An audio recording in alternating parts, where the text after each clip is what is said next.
Drugs.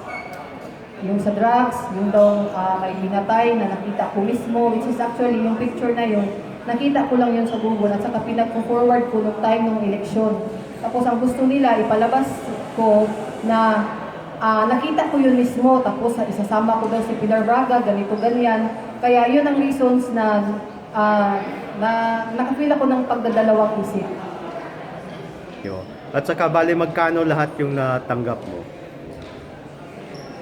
Kung bibilangin ko lang, pwede pa nung yung bago pa mag-election. Oh.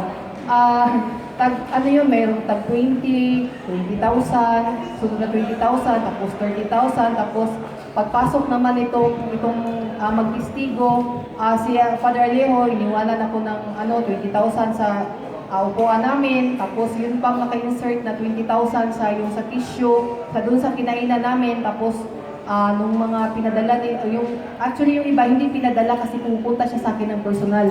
Binibigay niya sa akin. So, kung bibilangin ko yun, umabot talaga yun ng lahat-lahat ng 300,000. Yung sa Yung affidavit offer po na, sa akin, sabi niya, kasi nagdadalawang isip na sila sa akin. Actually, nag-aaway na kami. Tinatawag na nila akong spy, tapos ano daw yung nagpupunwari lang kasi bakit kaya ayaw ko daw pirmahan yung affidavit. Sabi niya, ang 500,000 pagkukup mo sa Senado at another 500,000 pag nakarating na sa international sa ICC, International Crime of Court. So gusto nila isabay ka kay